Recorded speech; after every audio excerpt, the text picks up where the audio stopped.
सहनाववतु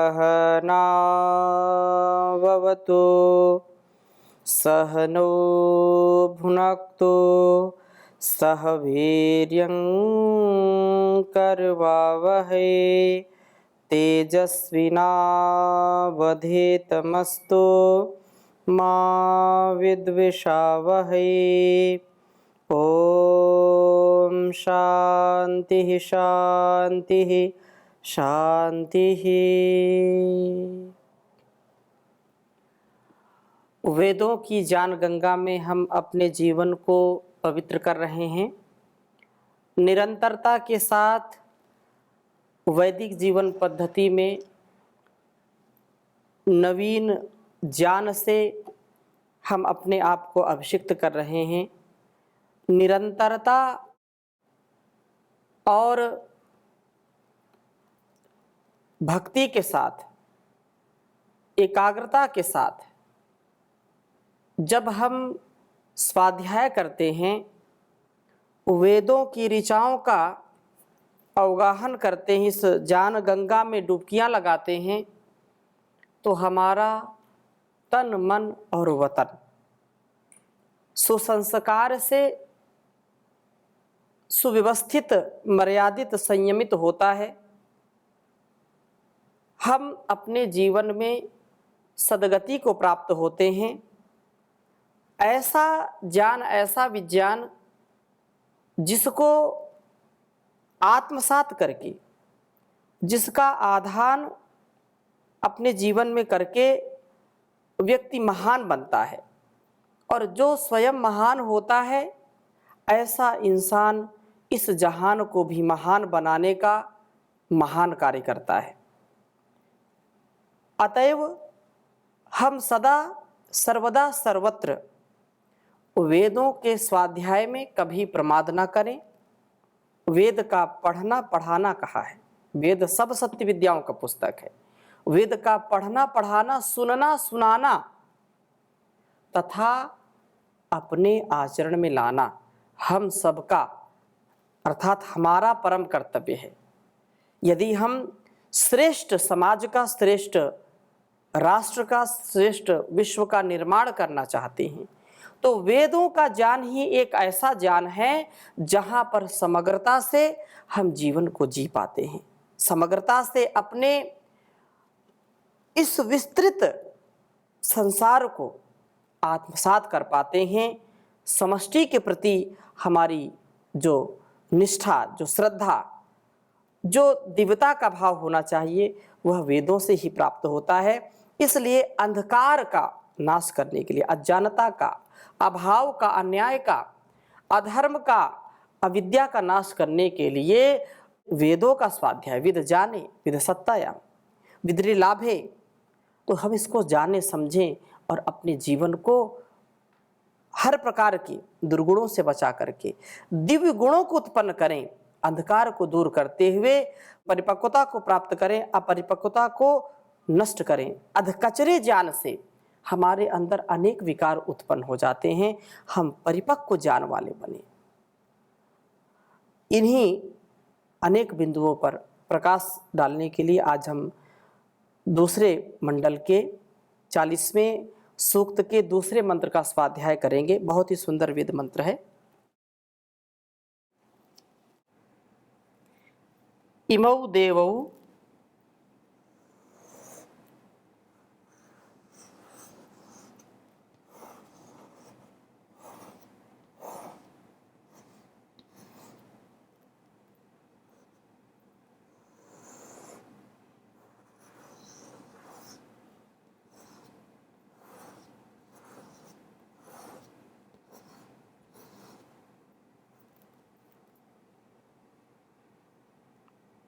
जायमानौ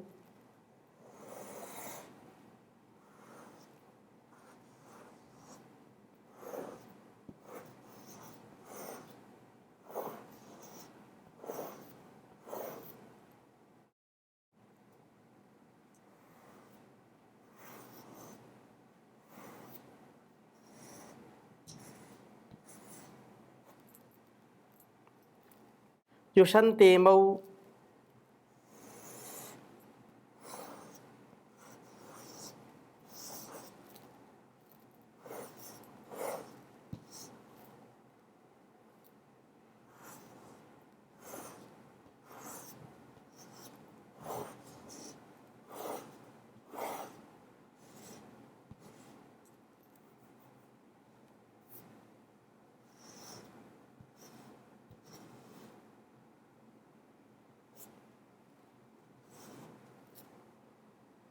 तमांसी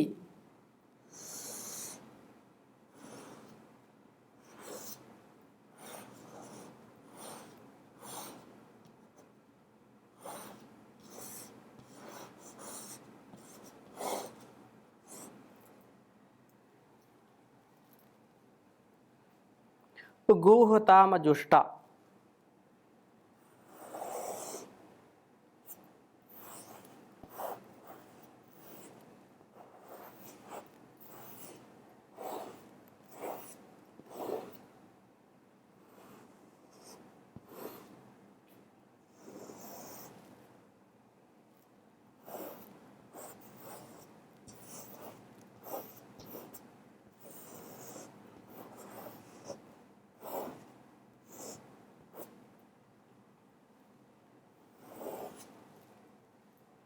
आभ्यविन्द्रः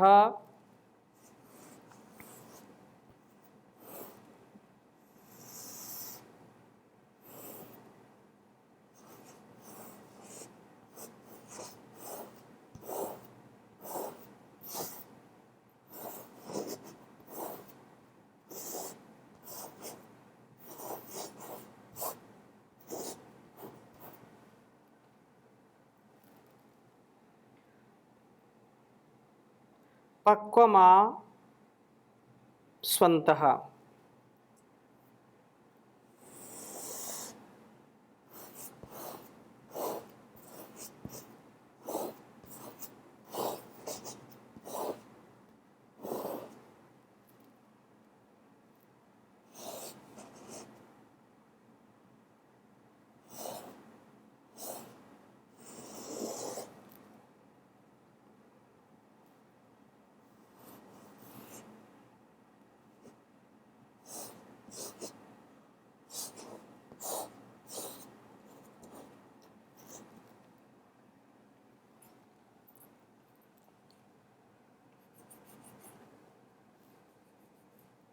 सोमापूषभ्याम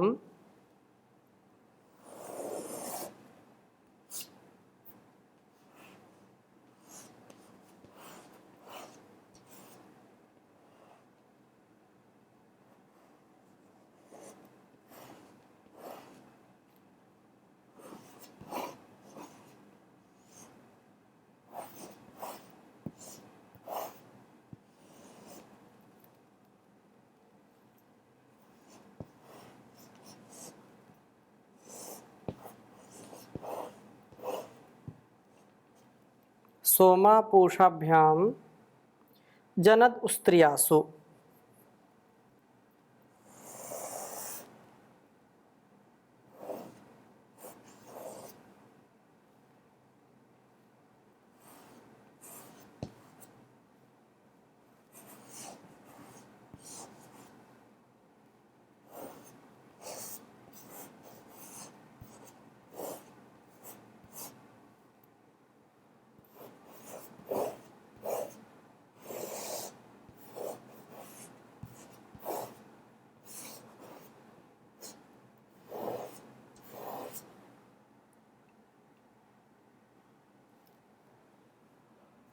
दूसरे मंडल के 40वें सूक्त का यह दूसरा मंत्र है।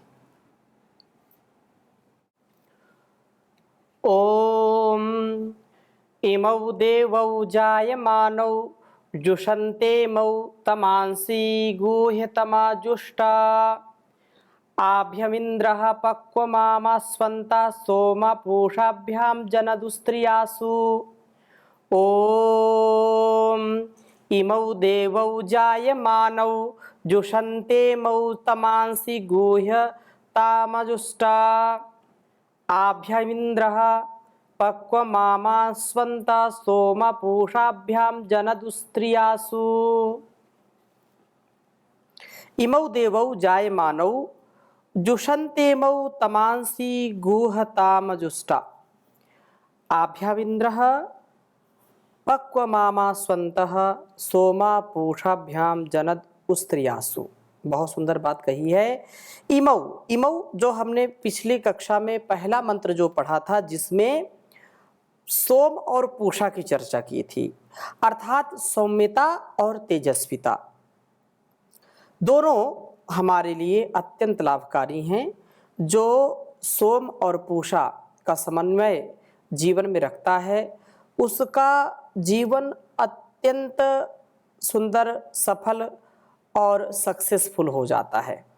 तो यहाँ कहा कि इमऊ देवऊ, सब उत्तमताओं को विजय करने वाले सोम और पूषा को जाय मानव, प्रादुर्भूत होते हुए को ही जो संता सब देव प्रीति पूर्वक सेवन करते हैं। अर्थात कहने का आशय ये है कि सौम्यता और तेजस्विता का धारण करने पर सब दिव्य गुण हमारे में उत्पन्न होते हैं।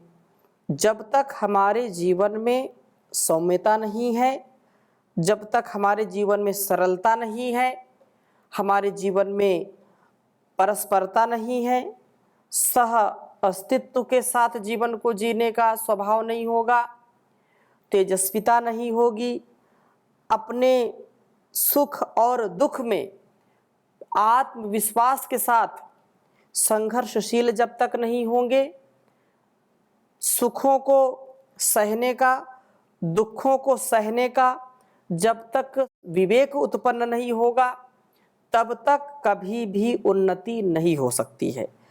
हमारे अंदर इनका जो प्रभाव है दुखों का या सुखों का, वह हम जो कुछ भी ग्रहण कर रहे हैं, प्रभाव आ रहा है किसी भी वस्तु का, व्यक्ति का, तो उसमें अपनी तेजस्विता के साथ उसका हम सामना करें, उसको अपने ऊपर हावी ना होने दें।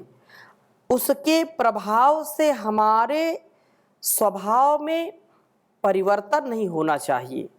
हमारा स्वभाव योगी का स्वभाव होना चाहिए, हमारा स्वभाव सौम्यता और तेजस्विता से युक्त होना चाहिए, सरलता से और वीरता से, गंभीरता से युक्त होना चाहिए। धीर गंभीर विद्वान श्रेष्ठ जीवन जीने वाले हम हों तो इससे सदा सर्वदा उत्कर्ष की प्राप्ति होती है। कभी भी हमारा अपकर्ष नहीं होता, कभी भी हमारा पतन नहीं होता, कभी भी हम इस प्रभाव में नहीं जाते जहाँ पर हमारे जीवन में शुभ गुणों का अभाव हो जाए। अर्थात हम सदा सर्वदा सर्वत्र सद्भाव से, दिव्य भाव से अपने स्वभाव को सुसज्जित रखें, अलंकृत रखें। संसार में चाहे कोई कलंकित करे, चाहे अलंकृत करे, चाहे हमको निंदनीय बनाए, चाहे वंदनीय बनाए, हम कभी भी उनसे प्रभावित होकर के अपने निजता को न छोड़ें, अपने स्वभाव को न छोड़ें। अध्यात्ममय, प्रेममय, करुणामय, निष्ठामय, भक्तिमय, सहनशीलतामय जीवन को जी करके ही हम आगे बढ़ सकते हैं। दिव्य गुणों का आधान हमारे अंदर हो सकता है। इसलिए कहा है सौम्यता जाय मानव, जाय मानव प्रादुर्भूत होते हुए को ही जो संता सब देव प्रीति पूर्वक जो है सेवन करते हैं। अर्थात सौम्यता तेजस्विता का धारण करने पर दिव्य गुण हमारे में उत्पन्न होते हैं। इमऊ, ये सोम और पूषा ही अजुष्टा, न सेवन के योग्य घने तमांसी अंधकारों को गुहताम समृद्ध व नष्ट करते हैं। सौम्यता व तेजस्विता के होने पर अंधकार का नामो निशान नहीं रहता है, वह सर्वथा नष्ट हो जाता है, उसका नाश हो जाता है। और इसलिए क्योंकि पहले ही मंत्र में हमने जो पढ़ा था, जनिता दिवह, जनना कहा था, जनना रईणाम जनना, दिवो नाम जनना। तो इस प्रकार से यहाँ कहा कि जनिता दिवह, प्रकाश को पैदा करने वाले हैं। ये हमारे जो दिव्य गुण हैं, ये हमारे अंदर हमको प्रकाश देने वाले हैं, सदा हम प्रकाश से युक्त होते हैं, अंधकार से हम दूर हो जाते हैं, अंधकार हमारे जीवन में आता नहीं है। और बहुत सुंदर बात कही है, आभ्याम सोमा पूषाभ्याम, इन सोम और पूषण तत्वों द्वारा ही चंद्र व सूर्य, जल व अग्नि तत्वों के द्वारा ही इंद्र, परमात्मा आमासु उस्त्रियासु अंतः, तरुण गौओं के अंदर इन गौओं के ऊधस प्रदेश में पक्वम पूर्ण परिपक्व पयस दुग्ध को जनयत उत्पन्न करता है। जिन गौओं के उधस में दुग्ध का होता है वह भी सूर्य चंद्र में जो दिव्यता है, जो गुण है, उसमें परमपिता परमेश्वर का जो सामर्थ्य उनके साथ लगा हुआ है, उनकी शक्ति को वह बढ़ाता हुआ, हर प्रकार की व्यवस्था को व्यवस्थित करता हुआ जो कार्य कर रहा है, उससे गो दुग्ध भी हमको प्राप्त होता है।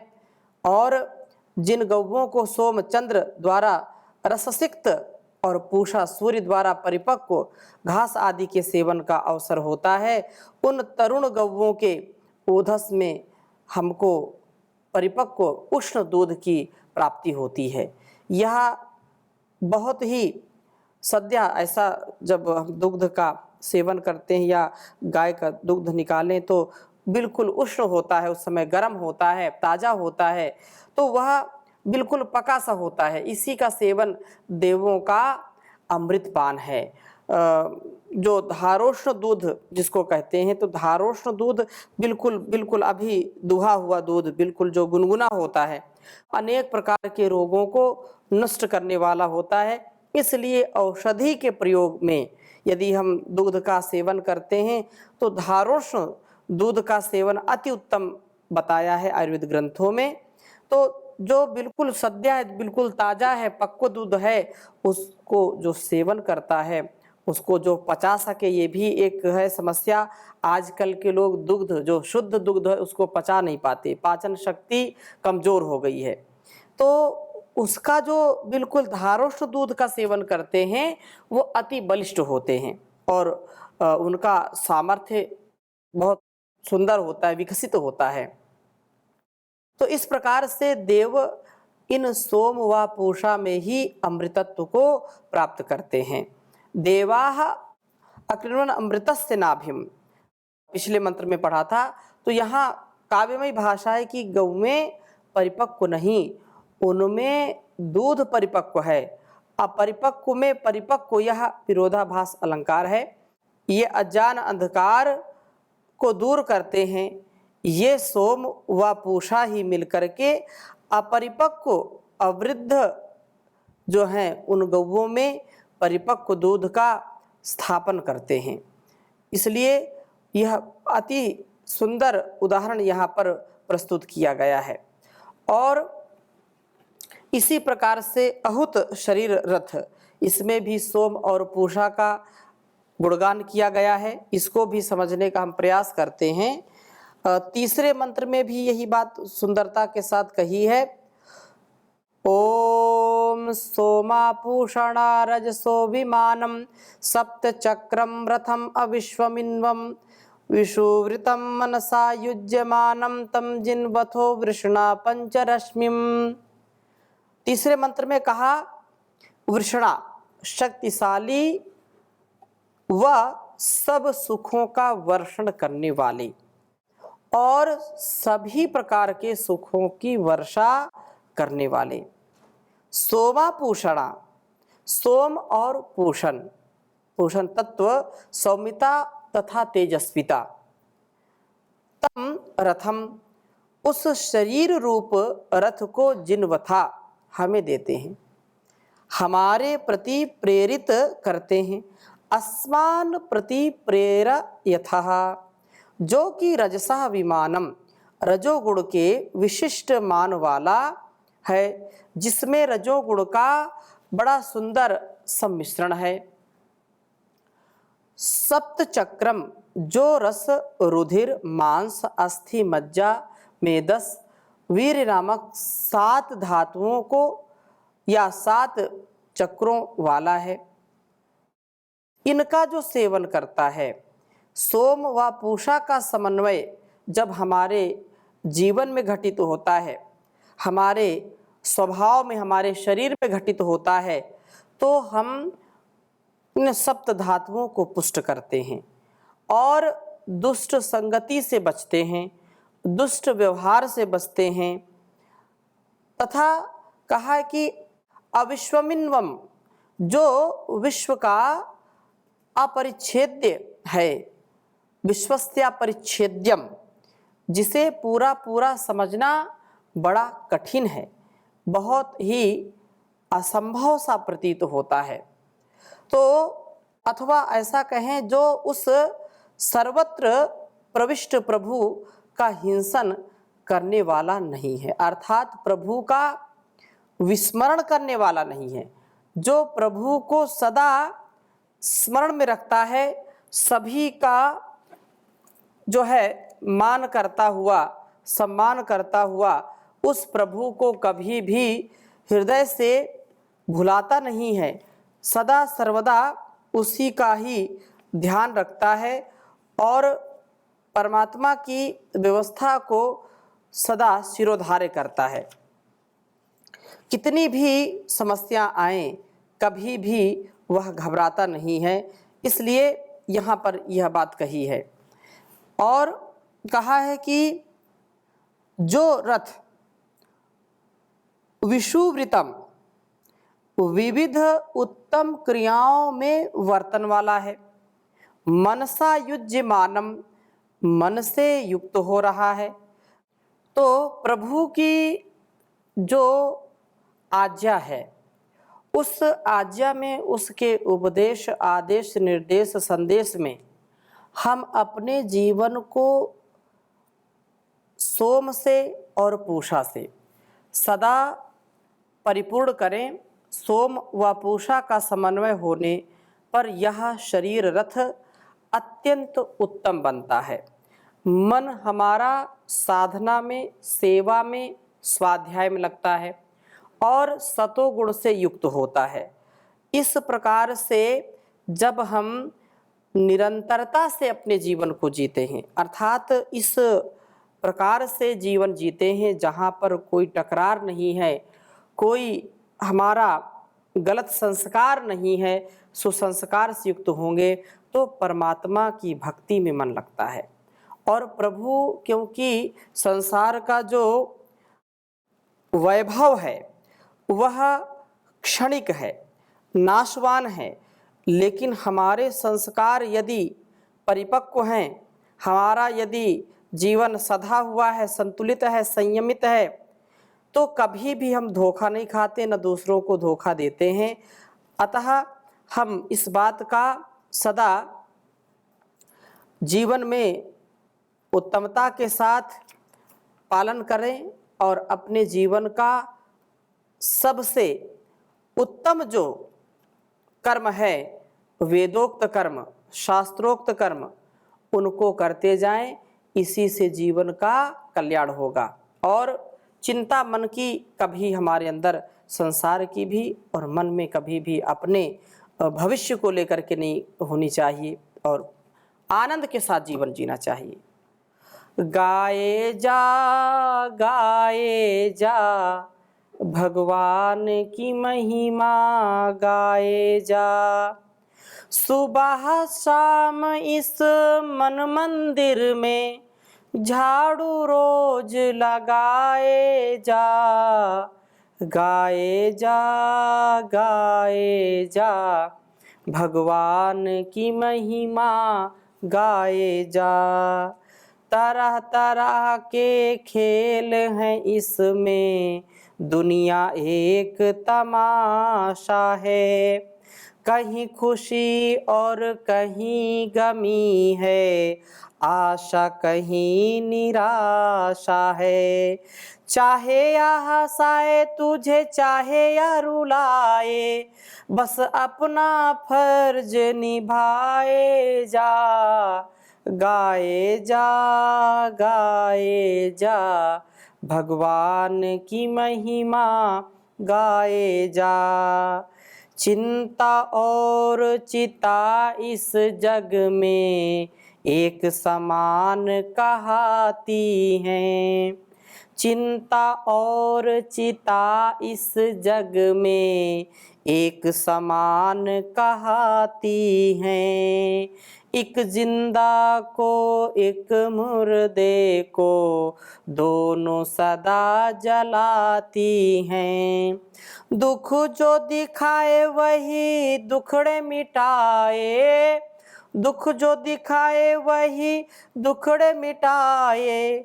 तू चिंता दूर हटाए जा, गाए जा गाए जा। भगवान की महिमा गाए जा।